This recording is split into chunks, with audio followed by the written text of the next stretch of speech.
प्यारे दोस्तों, हिंदू धर्म के अनुसार भगवान शिव ही एकमात्र संपूर्ण पारिवारिक जीवन जीने वाले देवता हैं। उनका जीवन मनुष्य को सीख देता है कि कैसे धरती पर जीवन जीना है। साथ ही इससे भगवान शिव का आशीर्वाद प्राप्त होता है।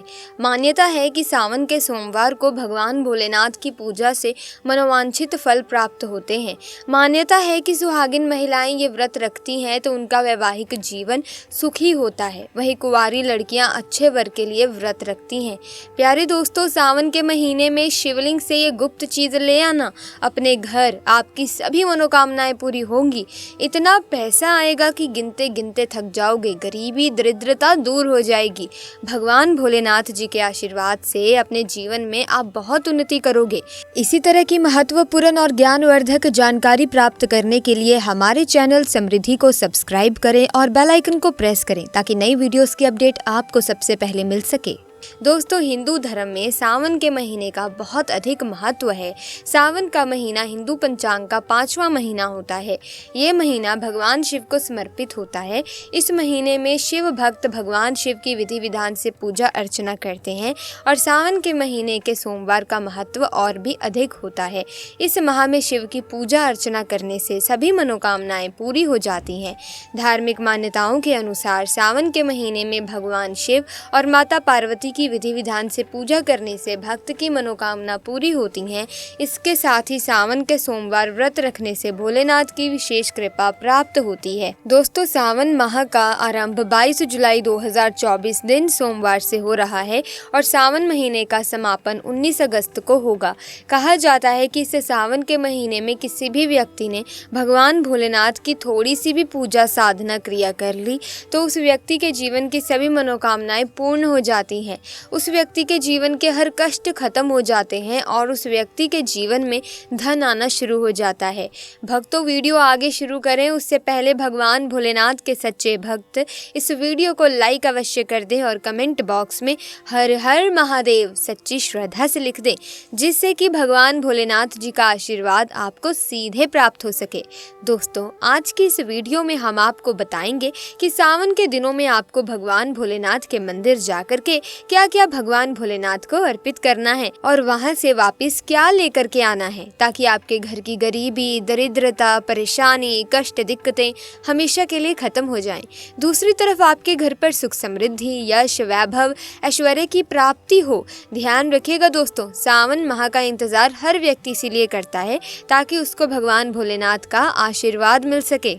देखिए दोस्तों, आपके जीवन में कितनी ही बड़ी परेशानी हो, कितनी ही बड़ी दिक्कत क्यों ना हो, मान लीजिए आपके जीवन में धन की समस्या है, मान लीजिए आप नौकरी की प्राप्ति के लिए बहुत ही ज़्यादा परेशान हो चुके हैं, आपके शत्रुओं ने आपको घेर लिया है, संतान की प्राप्ति हो नहीं पा रही, तो एक बात का ध्यान रखिएगा दोस्तों, सावन के पावन दिन एक ऐसे दिन होते हैं जिस दिन कोई भी व्यक्ति अगर थोड़े से उपाय कर लेता है, भगवान भोलेनाथ की साक्षात पूजा कर लेता है, तो उस व्यक्ति कितनी ही बड़ी मनोकामना हो, कितनी ही बड़ा कष्ट हो, वो खत्म हो जाता है और उसकी मनोकामना पूर्ण हो जाती है। दोस्तों, मान लीजिए आपके ऊपर कोई दोष लगा हुआ है, जैसे वास्तु दोष, शनि दोष, प्रकृति दोष या कोई भी दोष लगा हुआ है, तो आपको सावन सोमवार के दिन थोड़ी सी पूजा करनी है और आपका दोष खत्म हो जाएगा। आपके जीवन से सभी परेशानियां चली जाएंगी और आपके जीवन में जो धन आना बंद हो गया था उसका आगमन वापस शुरू हो जाएगा। मानकर चलिए आपके जीवन में कभी भी कोई परेशानी नहीं रहेगी। बस दोस्तों, आज की इस वीडियो को आप लास्ट तक देख लीजिएगा और मानकर चलिए भगवान भोलेनाथ के आशीर्वाद से आपकी सभी मनोकामनाएं भी पूरी होंगी और आपके जीवन की सभी परेशानियां भी चली जाएगी। देखिए, एक बात कही गई है कि जब भी हम भगवान भोलेनाथ की पूजा करते हैं हमें धैर्य रखना चाहिए, विश्वास रखना चाहिए और श्रद्धा के साथ भगवान भोलेनाथ की पूजा करनी चाहिए, क्योंकि भगवान भोलेनाथ बहुत ही भोले हैं। वो किसी भी व्यक्ति की थोड़ी सी ही पूजा से, साधना से तुरंत ही प्रसन्न हो जाते हैं। इसीलिए दोस्तों, सावन सोमवार के दिन कुछ ऐसी चीज़ें हैं जो आपको अवश्य पता होनी चाहिए, क्योंकि सावन सोमवार के दिन अगर आप भगवान भोलेनाथ के सामने पूजा करने जा रहे हैं तो मानकर चलिए दोस्तों, आपने अगर कोई गलती कर दी तो भगवान भोलेनाथ आपसे क्रोधित हो जाएंगे और आपने सही तरीके से पूजा की होगी तो साक्षात आपको भगवान भोलेनाथ उसी दिन आशीर्वाद दे देंगे और उस दिन के बाद आपके जीवन में कभी कोई परेशानी परेशानी नहीं आएगी। आपको हम एक एक चीज़ बताने जा रहे हैं, इसीलिए इस वीडियो को लास्ट तक देखिएगा। सबसे पहले आपको भगवान भोलेनाथ के मंदिर जाना होगा। ये जितने भी उपाय आपको बताए जाएंगे ये मंदिर के उपाय होंगे। देखिए होता क्या है कि कई लोग हमसे पूछते हैं कि हमारे घर पर शिवलिंग है, क्या हम घर पर पूजा नहीं कर सकते हैं? तो इसका उत्तर है नहीं। दोस्तों आपको मंदिर जाना पड़ेगा, क्योंकि मंदिर का जो शिवलिंग होता है और जो घर का शिवलिंग होता है इसमें बहुत ज़्यादा फर्क होता है। जो मंदिर का शिवलिंग होता है इसकी जो एनर्जी होती है वो आपके घर के शिवलिंग से करोड़ों गुना ज़्यादा होती है। इसमें ऐसी सकारात्मक ऊर्जा होती है जिसके सामने अगर आप थोड़ी सी पूजा भी करते हैं तो तुरंत ही उसका फल आपको मिलता है और आपके जीवन की हर परेशानी चली जाती है। तो आपको जितने भी आज उपाय बताए जा रहे हैं, आपके जीवन की परेशानी को ख़त्म करने के लिए, आपकी मनोकामना पूर्ति के लिए आपको मंदिर जाना पड़ेगा। और सावन सोमवार का पर्व पड़ रहा है तो ये दिन ऐसा है, इस दिन अगर आप मंदिर जा कर के भगवान भोलेनाथ की पूजा आराधना कर रहे हैं तो मान के चलिए दोस्तों आपके जीवन में कभी कष्ट आ ही नहीं सकता। पूरे साल आपके घर पर अन्न धन का भंडार बना रहेगा। तो आपको क्या क्या ले जाना है वो कहीं पर लिख लीजिए, क्योंकि दोस्तों अगर आपने एक भी गलती कर दी तो आपकी पूंजी संपन्न नहीं होगी। सबसे पहली चीज़ जो भगवान भोलेनाथ के लिए आपको जल ले जाना है। सावन सोमवार के दिन कई लोग हमसे ये कहते हैं कि जल जो है वो तो शिवालय में भी मिल जाता है, शिव मंदिर में भी मिल जाता है। तो नहीं दोस्तों, वहाँ का जल आप भी चढ़ाएं जब कोई दिक्कत हो, वरना घर से ही जल ले जाना चाहिए। आखिर घर से जल क्यों ले जाया जाता है इसकी भी बात सुन लीजिए। घर से इसीलिए आपको जल ले जाना है ताकि आपके घर का जो जल ले जा रहे हैं भगवान भोलेनाथ पर चढ़ाने के लिए, उसी जल के द्वारा आप भगवान से जुड़ जाएं। उस जल के द्वारा आप भगवान को अपनी सभी दिक्कतें बता देंगे और उस जल को जैसे ही भगवान भोलेनाथ पर आप चढ़ाएंगे अपनी समस्याओं को बताते हुए, वो समस्या आपकी ख़त्म हो जाएगी। इसीलिए घर से जल ले जाइएगा। आप सबसे ज़रूरी चीज़ जो जल ले जा रहे हैं उसमें 2-4 बूंद गंगा जल ज़रूर डाल लीजिएगा, क्योंकि गंगा जल डाले बिना आपकी पूजा संपन्न नहीं मानी जाएगी। महाशिवरात्रि के दिन तो आपको जल ले जाना है, उसमें गंगा जल डाल करके दूसरा आपको 3 पत्ते वाला बेलपत्र ले जाना है। दोस्तों बेलपत्र बहुत ही शुभ होता है। आपने अगर मान लीजिए एक तरफ 1000 कन्याओं को खाना खिलाया है, दूसरी तरफ भगवान भोलेनाथ को बेलपत्र चढ़ाया है, तो ये दोनों बराबर माने जाते हैं, इसीलिए बेलपत्र ज़रूर ले जाइएगा। तीसरा आपको सफ़ेद पुष्प ले जाना है। सफ़ेद पुष्प भगवान भोलेनाथ को चढ़ाए जाते हैं, इसीलिए सफ़ेद पुष्प भगवान भोलेनाथ के लिए आपको ले जाना है सावन सोमवार के दिन, ताकि भगवान भोलेनाथ का आशीर्वाद आपको मिल जाए। इसके बाद आपके जीवन की हर परेशानी खत्म हो जाएगी। दोस्तों सफ़ेद चंदन ले जाना अनिवार्य होता है सावन सोमवार के दिन। और ध्यान रखिएगा दोस्तों कि भगवान भोलेनाथ को अगर आप दूध अर्पित करने जा रहे हैं तो एकदम कच्चा दूध होना चाहिए, पका हुआ दूध नहीं होना चाहिए, कच्चा दूध होना चाहिए। अब आपको और क्या क्या ले जाना है, देखिए अगर आप चाहते हैं कि आपकी हर मनोकामना पूरी हो तो एक डिब्बा लीजिए, उसमें काली मिर्च भरकर ले जाइए। देखिए बहुत ध्यान से सुनिए, जितनी आपको बातें बता रहे हैं, एक डिब्बे में काली मिर्च भर के एक लाल कपड़ा लीजिए, उसमें लौंग कपूर इसको मौली धागे से बांध करके आपको अपनी जेब में रख करके ले जाना है। सिर्फ इतनी चीज़ आपको ले जानी है आज के दिन। अब आपको पूजा कैसे करनी है चलिए आपको बताते हैं। बहुत ध्यान से लास्ट तक वीडियो को देखिएगा और जितनी भी चीज़ आपको बताई जा रही हैं इन चीज़ों को आपको ले जाना है और शिवालय से वापस भी लेकर आना है अपने घर पर, ताकि आपको धन की प्राप्ति हो सके, आपकी कोई भी मनोकामना हो वो पूर्ण हो जाए। भक्तों आप पहले जाएंगे मंदिर। सबसे पहले आपको इस बात का ध्यान रखना है, मंदिर जाने से पहले ही काले या नीले कपड़े का धारण करके मंदिर ना जाएं, वरना भगवान भोलेनाथ का आपको क्रोधित रूप देखना पड़ सकता है। सबसे पहले आपको ये करना है कि पतली धार बनाते हुए जल भगवान भोलेनाथ को अर्पित कर देना है। बहुत ध्यान से सुनिएगा भक्तों, पतली धार बनाते हुए भगवान भोलेनाथ को जल आपको अर्पित कर देना है। अब आपको ये करना है दोस्तों कि भगवान भोलेनाथ को चंदन लगाना है। चंदन लगाने के बाद भगवान भोलेनाथ पर 3 पत्ते वाला बेलपत्र रखना है।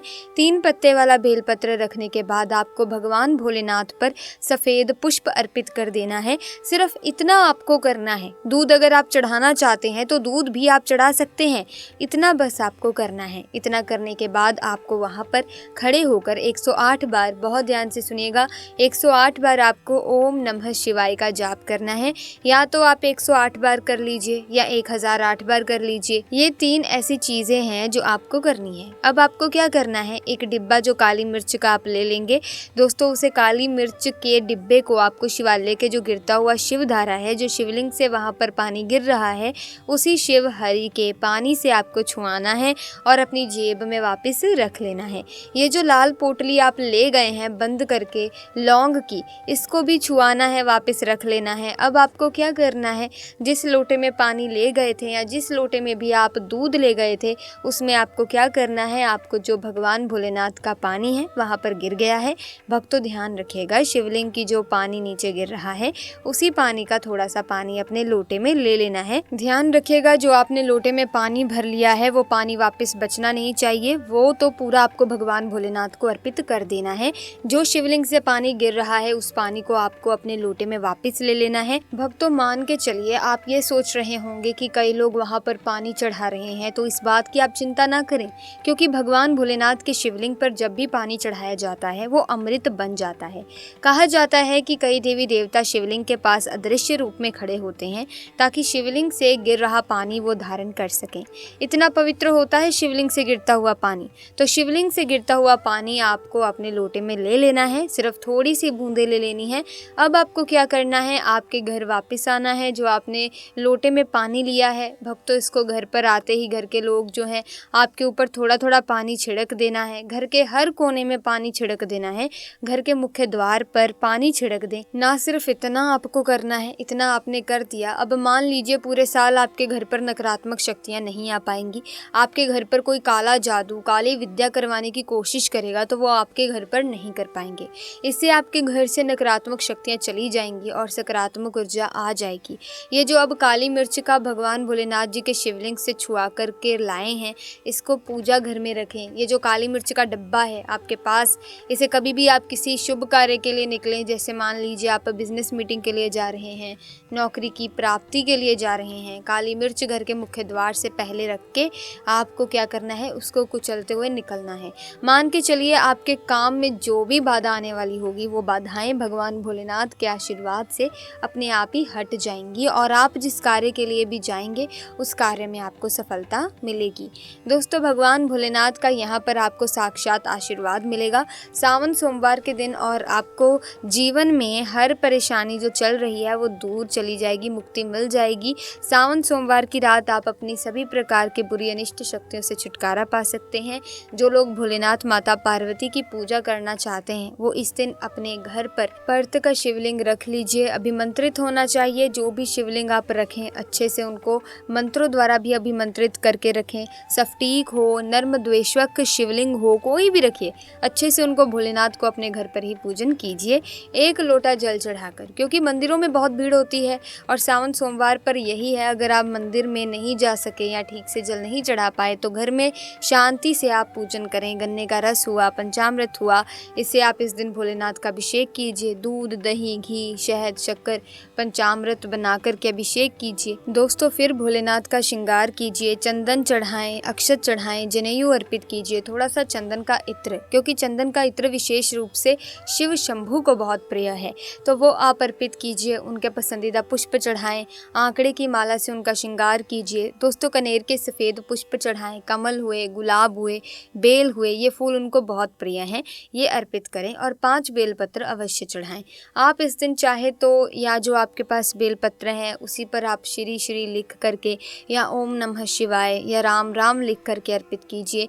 जो चिकना भाग होता है उस पर लिखिए और ये सीधा शिवलिंग पर अर्पित हो।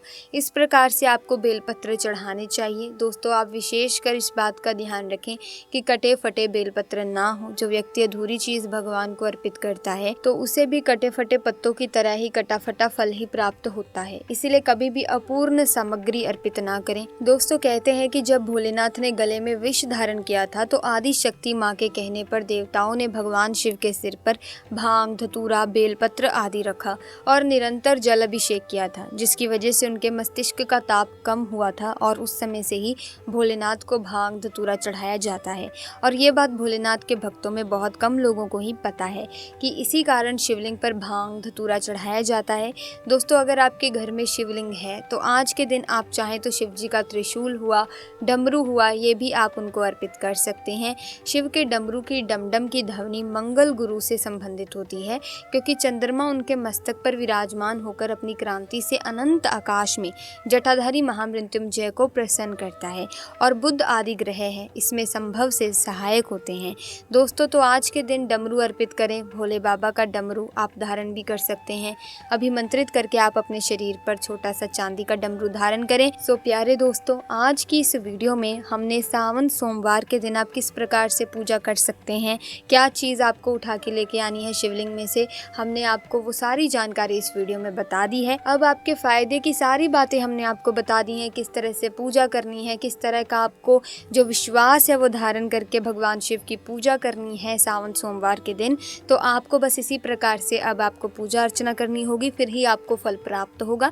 वैसे तो देखिए दोस्तों, भगवान भोलेनाथ बहुत भोले देव हैं। वो अपने भक्तों की सच्ची श्रद्धा से भी प्रसन्न हो जाते हैं। अगर आपका मन साफ है, मन सच्चा है, तो सच्ची श्रद्धा से आप पूजा कीजिए भगवान शिव की, तो वो आपसे ज़रूर प्रसन्न हो जाएंगे। तो आज की वीडियो में संपूर्ण जानकारी आपको मिल गई होगी। अगर हाँ, तो आप इस वीडियो को अपने तक ही सीमित मत रखिएगा, आगे भी शेयर कीजिए, लाइक कीजिए इस वीडियो को, और इसी तरह की और जानकारी पाने के लिए चैनल को सब्सक्राइब करें ताकि नए वीडियोस की अपडेट आपको मिलती रहे। हम मिलेंगे जल्द ही। आपका बहुत बहुत धन्यवाद।